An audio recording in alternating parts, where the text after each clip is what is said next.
Here's a lecture from 1959. I was only 12 at the time, but I recorded it on my trusty mono reel-to-reel.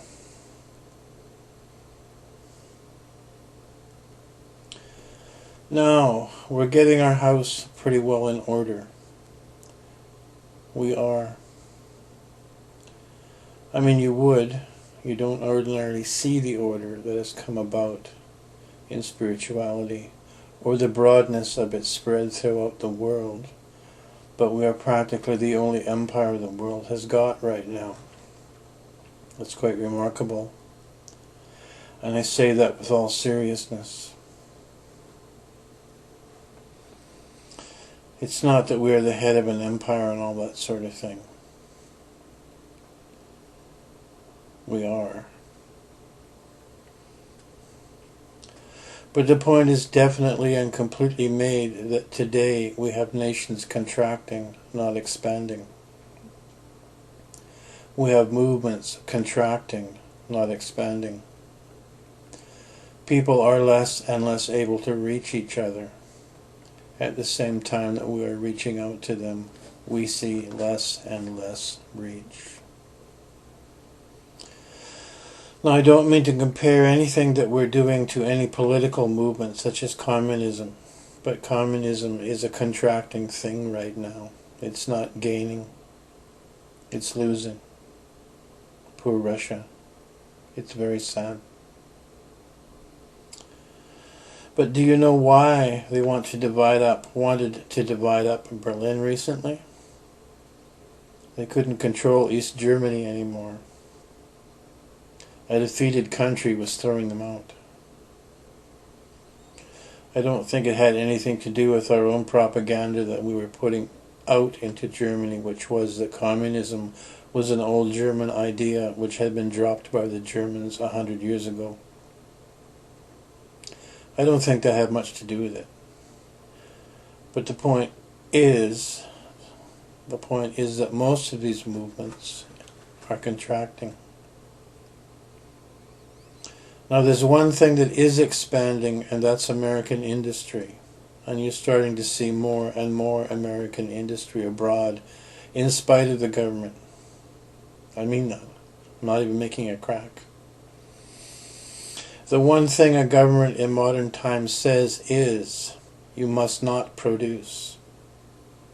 And American industry is heroically producing it right into the teeth of it. Americana is going abroad. There is one culture on the face of the earth today that is taking everything in its path, and that is American culture. But this is distinctly different, whether bad or good, is distinctly different from American politics. American politics are not winning. The State Department, until recently, was telling us, even though you are hated abroad, do the best you can. That's a crude paraphrase of it, but actually, with every passport they issued a statement that Americans are not popular abroad. I've not found this to be the case. Very, very far from it, and I won't say that we have done anything propaganda-wise, such as you must distinguish between an American person and an American government. The American individual and American industry are going one direction, and the government is going another direction. That is, I haven't been downgrading the American government abroad, or doing anything like that. I just tell them, it's no better than your own. They understand me. But American culture is expanding. The new British idea is rock and roll. Now, I'm not saying American culture is totally good or totally bad, but it is a culture. And this is something which reaches out across the world. American movies are seen everywhere and preferred above local movies.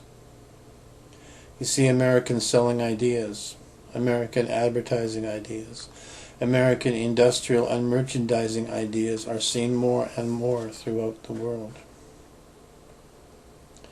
I used to see a GI sit down in front of a dock and say, "Boy, wouldn't I like to own a hamburger stand down here." He went back and built a hamburger stand. There's hamburger stands and jukeboxes and Coca-Cola all over the world today. It's gotten to a point where I can sit down in a Paris restaurant, order a Coca-Cola and ice in a glass, and get no argument from the waiter. So there are some things in the world which are moving out on an expanding perimeter, but they are cultural things, and with this is moving out a wave of internationalism. Now, we're not really internationalists. An internationalist is somebody who says peace, peace at any price, no more wars, etc., etc., pacifism, all that. It's a codified thing, this philosophy of no borders. We merely say, borders are silly. That's different than internationalism. That's just a stated fact. I don't think they'll be able to keep up the pretense of borders forever, given atom bombs staying in their storehouses. I don't think they'll be able to keep up borders.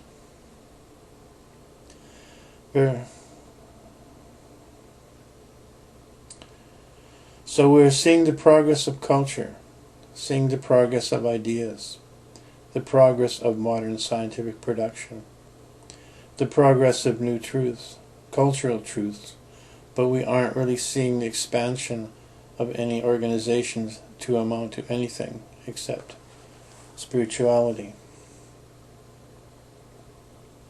It's a very hard thing to tell anybody here in America. America is a pretty isolated place. I mean, people here don't really believe that there's lots more to the world. I'm not saying that critically because Americans are learning it on and on. You have a virile people with a virile culture in America, but organizationally the world is on a contracting perimeter. Now we speak of empire. There is an empire of the mind growing here. It's not an idle thought where I'm concerned. It would grow in spite of anything, but I would hate to see it grow as raggedly as it would grow if it weren't groomed. That leaves to us a very large degree with a responsibility. We could do harm in this world if we simply let anything we do and anything we know simply just go out any old way and flop any place it pleases, and so on. If we could run a big irresponsibility on this, it might be a lot easier, but it would in the end kick our teeth in. So we have this under fair control. You must recognize something. You must recognize something. That you have a responsibility for what you know. I have a responsibility for what I know, and so should you. If man is basically good, who is going to point the way for him to arrive at a level where he can recognize it subjectively and demonstrate it objectively? Who is going to point that way? You think I'm going to chip away forever at the ice cutting steps? How about you cutting a few steps?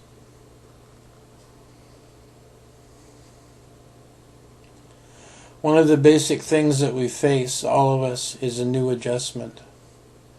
In your past many lives here on earth, you probably were well adjusted. You probably were. You probably went on and on doing more or less the same thing. But all of a sudden, here's this brand new look. This brand new look. You're not doing what you're accustomed to doing. You're not riding at the same speed that you rode before. You're not handling the same cultural values that you handled before. In this society, burning questions scorch all of us. How do you keep marriages together? That's an interesting one. How do you raise kids? That's an interesting one. How do you hold in check and in democratic balance, a government which so outweighs the populace with weapons that you never even dare snarl at it? How do you bring reform to an organization that is totally powerful and is getting more and more ignorant? How do you live in this changing world? Once upon a time you could pick up a sigh out of the warehouse and go on down the line and take your chance with the mounted knights and somehow or other bring about a social reform. Once in a while you could win. Once in a while some principles would triumph over a status quo. But right now that really isn't possible. How do you hold in line the gains we have made culturally and make more gains? What sort of a culture should we be living in? What sort of a life should we be living? How should we increase our own security?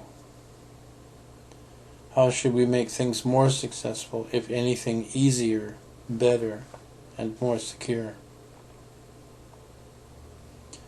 There's hardly anyone here who's living a life of good security. And the reason that good security isn't discovered is because you have not yet worked out a pattern that you yourself consider secure in the face of advancing scientific technology and advancing cultural pattern changes. That's all. It's just mankind getting deranged and rearranged. And it's getting changed considerably, and none of us have really found our feet in this new change. Now we ourselves have found our feet better than the fellows in the nearby towns and villages. They haven't found their feet at all. There used to be a miller there, and he ground the flour, and it was a very easy life because somebody brought him 4 bags of flour, and he ground 4, kept 1, and gave them 3. That was his life. Now the farmer has to buy back his own wheat, ground from some large company like Pillsbury, and pay top price for the thing. He doesn't grind his own wheat anymore. His economics are totally bound up in the economics of the nation. His economics is so complicated thereby that he can't himself acquire a security. It's gotten to a point where it doesn't do any good to save money for your old age. The government has taken that all off your back. Or has it? Will they ever pay you an old age pension? Who knows? Or will the old age pension be so valueless in terms of money by the time it gets to you that it will not buy anything? How do we make a security? What are these cultural values? What happens in a marriage these days? What are the duties of a wife? What are the duties and responsibilities of a wife? What are the duties and responsibility of a husband? Who can tell? Who can tell any of these things, really? Now these things were pretty well patterned over the years, over the centuries, and sometime in the middle of the 18th century they started to fold up, and very few of us have found our feet. I say that in all seriousness. Very few of us have found our feet. You could live life after life in the old days doing the same thing, going over and over and over it one way or the other. When you got through with a life, you knew what you'd do in the next life, more or less the same thing. Successful pattern. You were happy about it. Everything was all right. Wasn't anything wrong with it. Repetitive. You felt good about it. Now all of a sudden you're doing something totally different. Totally different values. Totally different speeds. Believe me, sports cars do not travel at the speed of a horse. Also, they don't kick you. Different types of things. Now the Russians have gotten busy and started to fire rockets at the sun. I don't know why. They don't see the sun very often. I guess they're mad at it. But this makes a change up into a space society.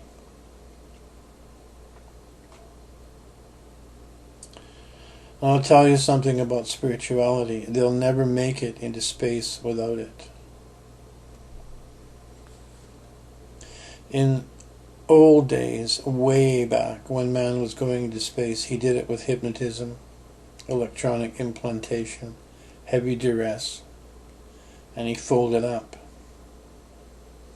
And any of these great space societies were lost by losing the individual totally.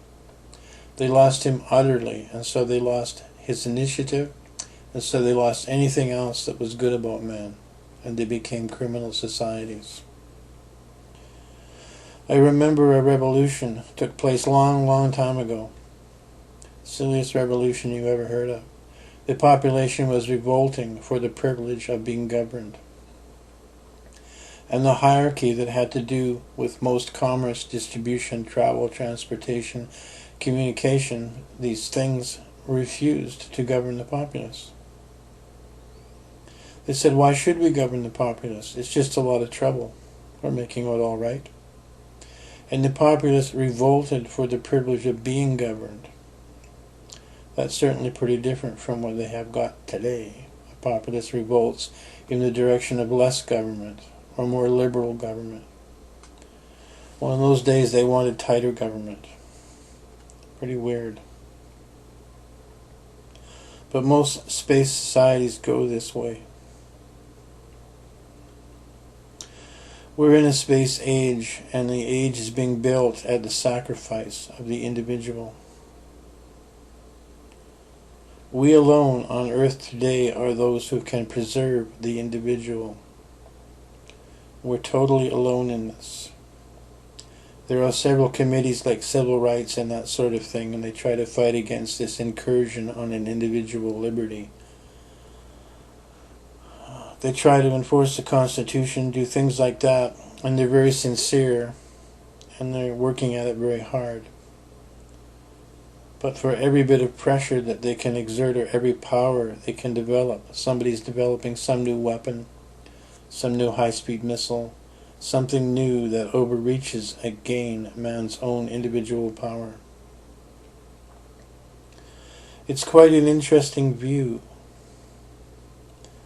It'll become more and more interesting as the years move.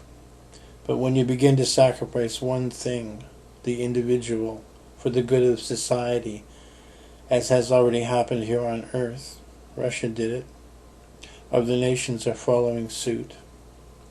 As you begin to sacrifice this individual, you also sacrifice that one thing which is best about individuals. His individual sense of good. His individual sense of responsibility for his own life and guiding it.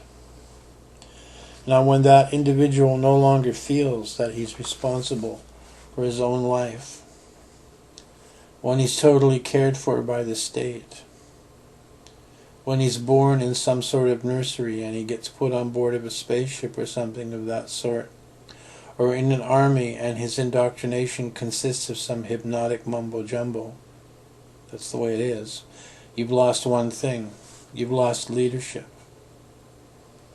And that is the thing that goes, because the individual is the only leader. You cannot have a group leading anything. A group can lead nothing. A group democratically operated can select its leaders, who in turn can govern it. But when there are no longer leaders in a society, whom do they elect? Who is there to elect? Who can help or guide society in any way? No great mass of people can possibly elect a leader when there are none. If there is no leader, you can't elect him. And that's what happens in a society.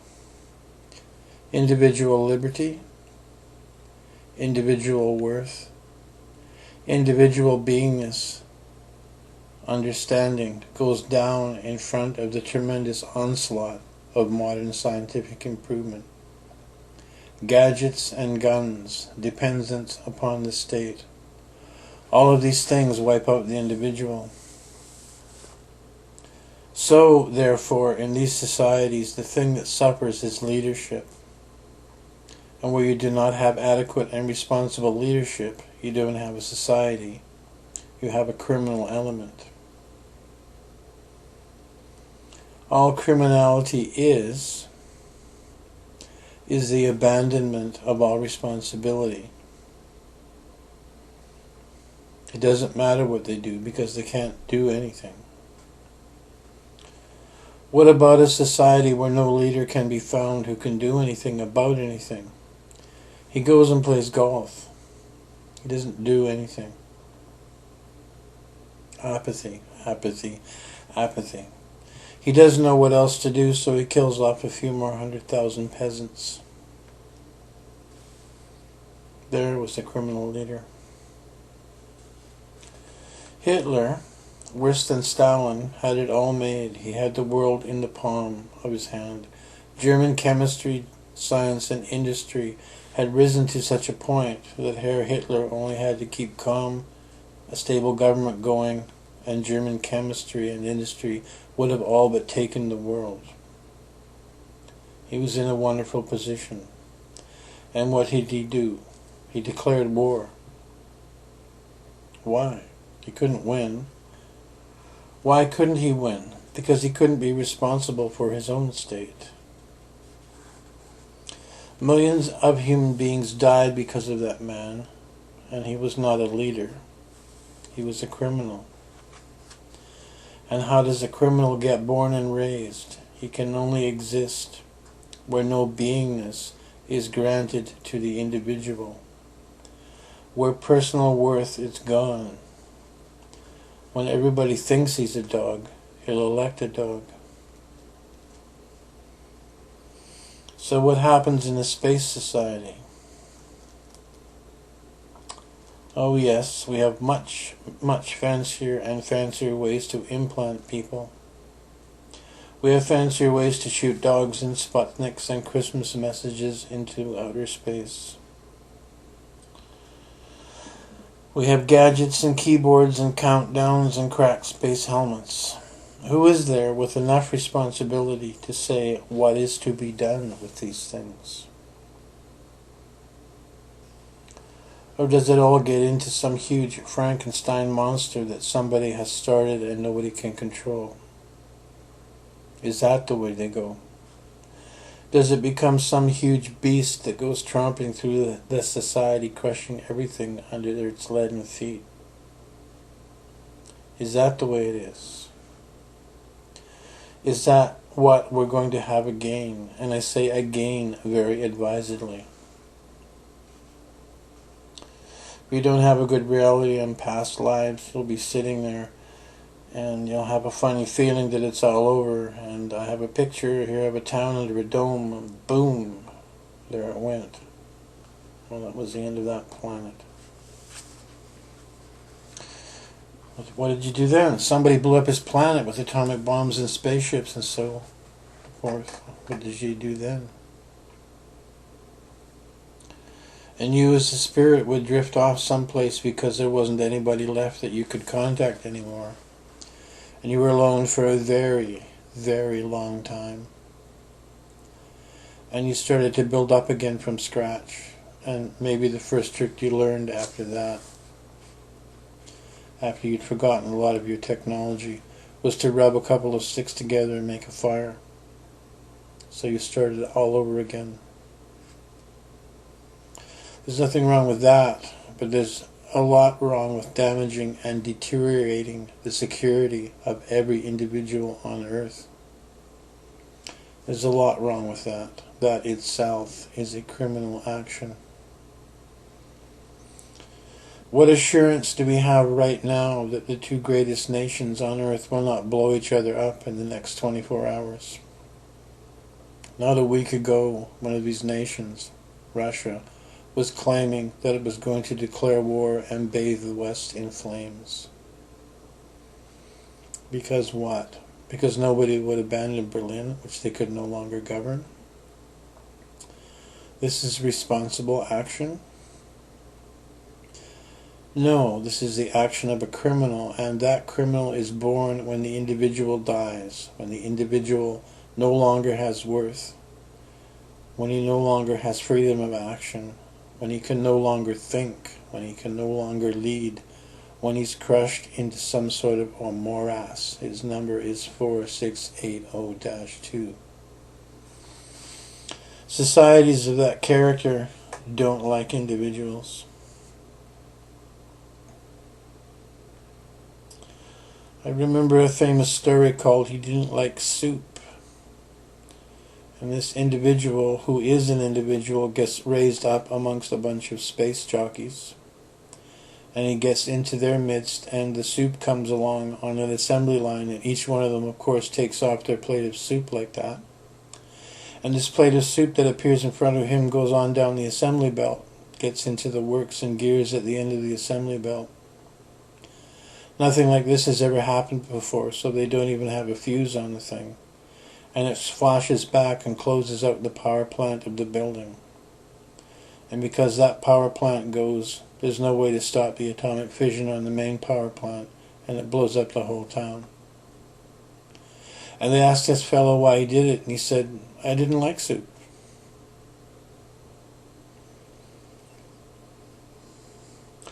Now there we have an example of building a society so flimsily, but apparently so strongly, that any action contrary to its general will blows it up. Well, would you say that's a very strong society? But similarly, the will and worth of one individual, can always overthrow a large, complicated, interdependent society. That is about the easiest thing that can happen, providing that individual can only come up to revolution, and there's no provision in the society for leadership. Therefore, what we are doing today is not necessarily providing the leaders of tomorrow, but we are raising the general level of responsibility at the same time that all other social actions seek to depress it. We ourselves are keeping something in balance that is more important, probably, even than I understand. I know it's important, that's all I know. If the future society cannot have men capable of sufficient responsibility to be entrusted with the tremendous weapons and violence of which the society is capable, then the society, the more it improves, the more it'll blow itself up. In other words, we put a stop right on top of the society. We have then, perforce, a police state. All we have are police, police, police. What are these police trying to do? They're trying to keep individuals from doing things. Why do they have to keep individuals from doing things? Because individuals are so irresponsible, they're liable to do anything. And that's why a police state grows. And what we are doing is the only impulse I know of in the society at this time, which is actually directly and straightly pointed at the heart of the future police state. In a society where individuals are free, where individuals can be rehabilitated, where individuals can still think, you can still have leadership. One individual can be selected by other intelligent individuals to represent them, or one individual by his natural native ability can at least control some sphere of the social order around him.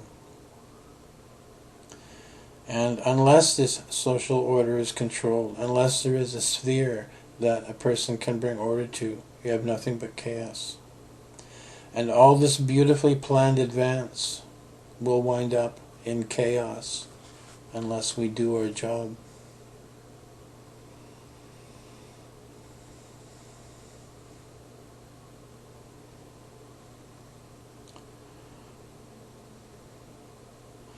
But there's something far more important than this, and that is that we make an individual who can create a spirit of order.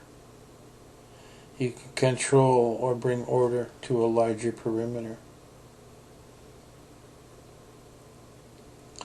Now, whereas society is composed of people who are capable of bringing order into their affairs and into the society, into their groups, we of course have a stable society. We don't have chaos. The only thing there capable of bringing order, the individual, is made capable of bringing order by his own spirituality. And being able to have an orderly spirit of action, of course, things run and run better, and there's a better responsibility for things. I wouldn't think twice if there was a truly spiritual person in the White House. I know the guy would figure some way to keep this nation from being blown up. I could relax, and so could you.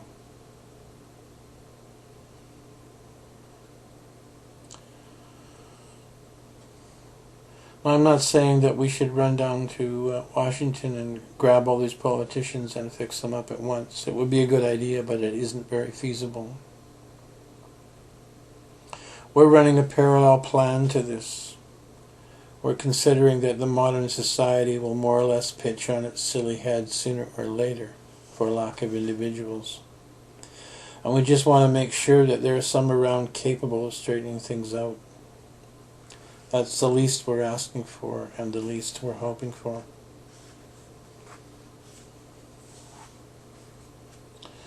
Now, whatever we do from here on, wonderful.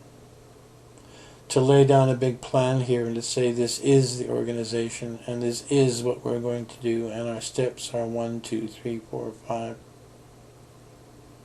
That's saying that none of you have a right to think or plan too.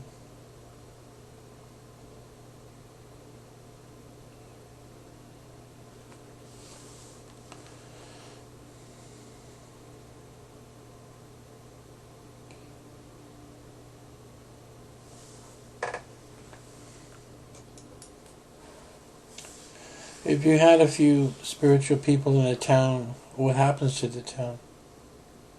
Not because these people are going around being very active, perhaps, but something happens. Definitely something happens. A greater order is generated. We have a greater spirit of order as a result of this. Now, leadership is totally the action of bringing order, or it is not leadership. People speak of the leader of the mob. A mob doesn't have a leader. A mob bent on destruction does not select a leader.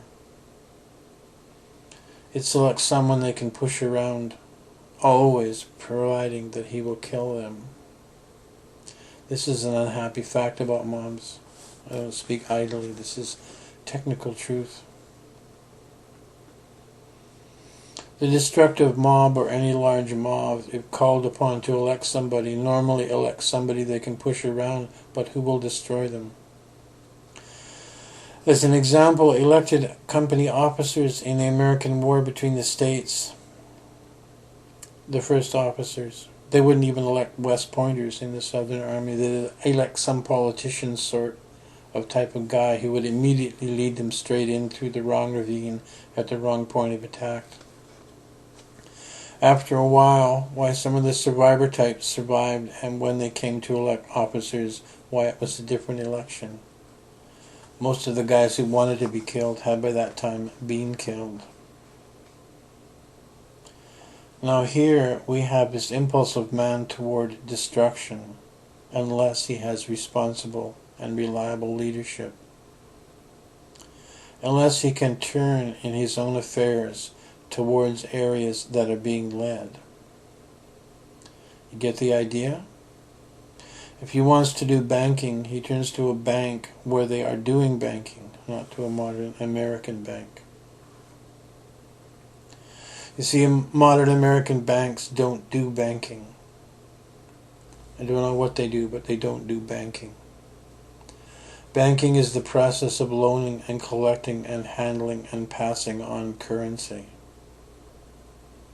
And modern banks are mostly concerned with buying and selling and owning and managing trust funds and real estate and things. It's quite weird. And where do you go to borrow money?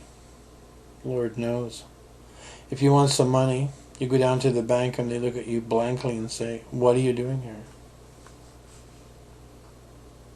Now, you'd look for somebody in the field of banking, for some banking area where order existed and that was being led or managed. And if you wanted some accounting done, you would look around and you would find an area of accounting where you had somebody handling an orderly area of accounting. Don't you see? And in that way you could function. But where you look around and find an accountant who said, "You do all the work and then you send us a check," or you find irresponsibilities this way and that way, so your society tends to fall apart. And then people try to push it back together again by making it all equal or making it a welfare state. Things start to go broke. Inflation starts to happen. Big emergency measures have to take place, and the society finds itself victimized by some odd practice. It doesn't matter what they call it, but it'll be something that takes all the responsibility away from everybody and puts it nowhere, and that's what's happening with the European Economic Union. Now we are directly in the teeth of such a movement. We're not a political movement, however, not even vaguely. What we're creating is somebody who can live a better life. Well, that's all right, and it's worthwhile right in that sphere. But we might as well look a little further. What we're creating is not necessarily the leaders of the world, in quotation marks. It has nothing to do with that. We're creating somebody who can take responsibility in his own sphere of action. We're creating people who can take responsibility for things. And if we create them as fast as the society says the individual can have no responsibility, we'll keep the ship of state from going down with all flags struck.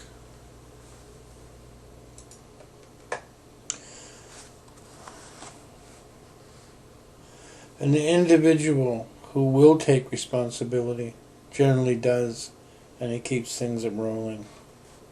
A leader is somebody who can assume responsibility for his sphere of influence. That's awfully simple, isn't it? He can assume responsibility for his sphere of influence. In the presence of leadership, communication is possible. This certainly looks funny when you hear about the general walking down the ranks and no private must talk to him, and we say the general is the leader of those privates. Ha, ha. Maybe the sergeants. Why? Because privates can't talk to him. A leader must be able to give and receive communication.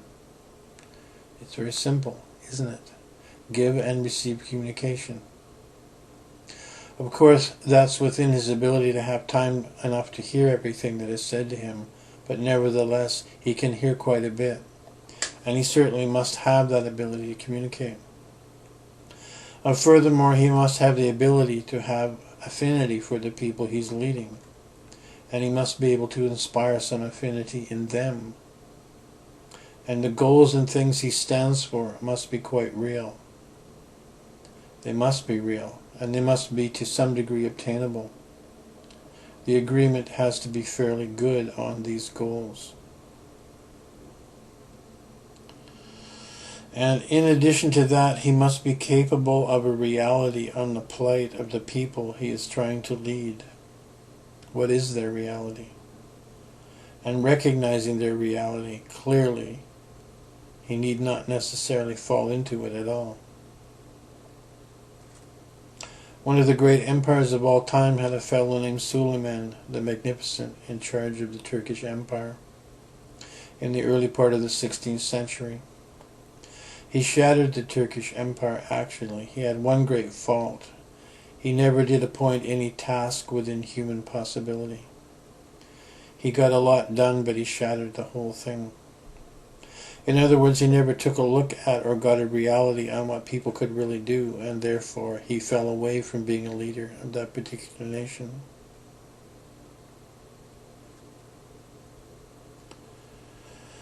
Now, two people can come to an agreement, but two people can't plan.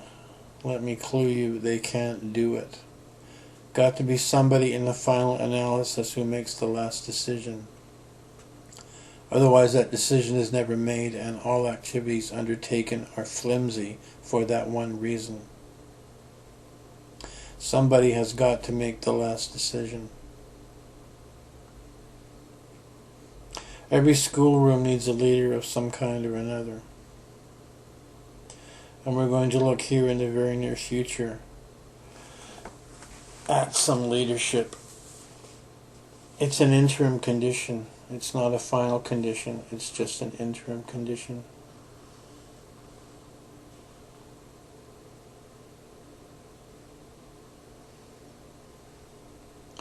And the funny part of it is, the more they lead, the less gold braid you'll see them wearing, because gold braid is to identify a leader who can't be identified otherwise.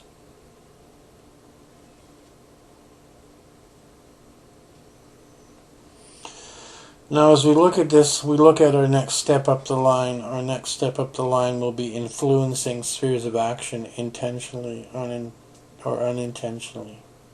Intentionally, I hope. And influencing these spheres of action, we should better and better understand what we are doing.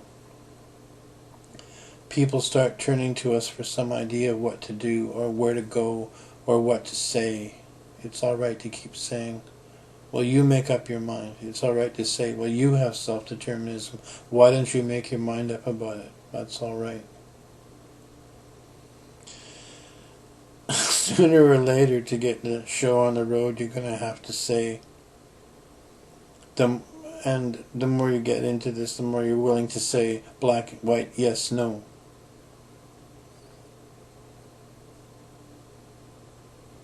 And oddly enough, when people come up the line, really the less they need concrete pattern, because they would recognize what was right in the first place. But until everybody is beautifully crystal, some pattern is necessary, and there must always be a pattern on which we agree we are communicating. And if we agree on what we're communicating with, and how we are communicating, and ways to communicate, we have at least got a disciplined communication one way or the other.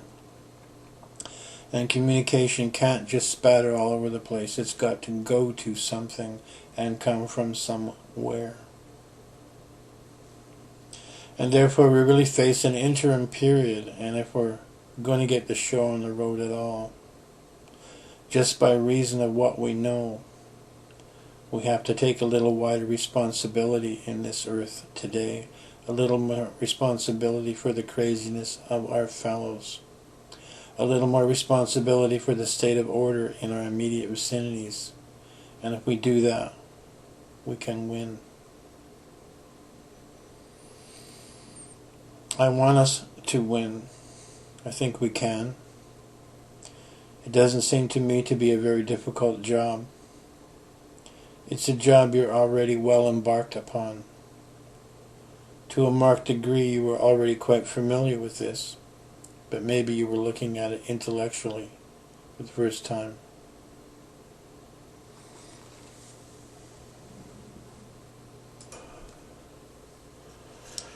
For all you youngsters out there, this is a lecture that was actually on a tape, which is something we can look up in historical archives.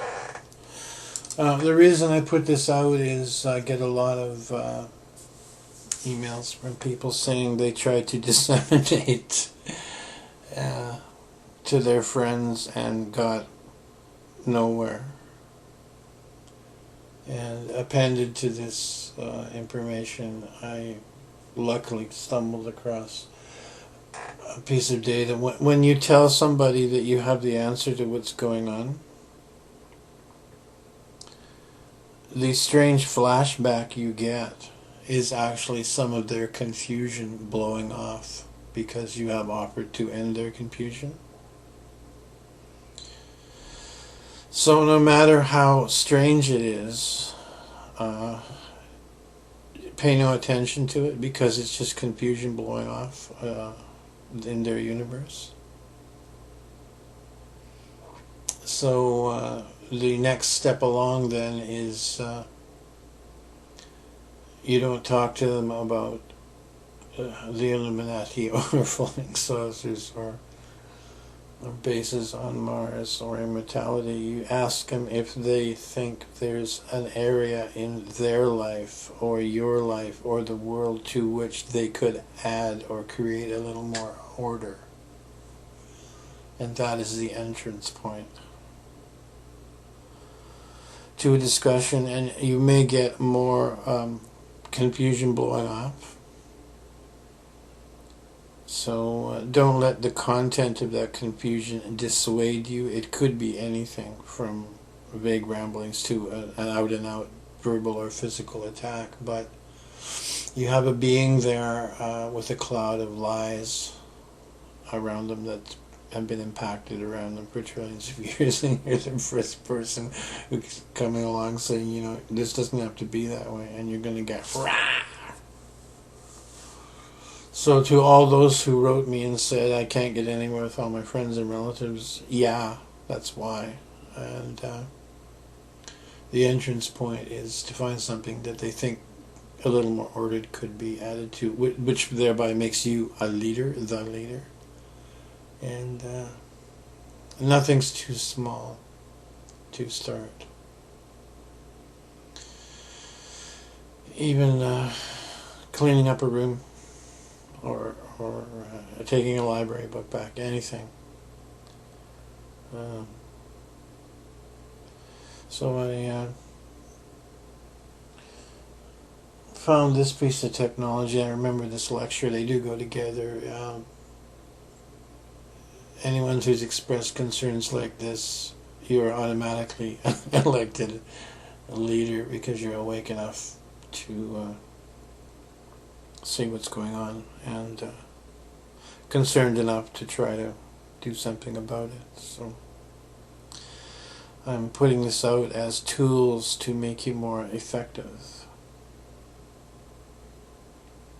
as local leaders, which is something you've expressed by writing to me and saying, I tried to disseminate some truth and it didn't work, and I love my friends and family, but they won't listen to me, and it's very painful and frustrating. So try this and see what happens, and if you have any results, let me know, or if you want any advice on how to do this, you can send me a personal message here at Newtopia.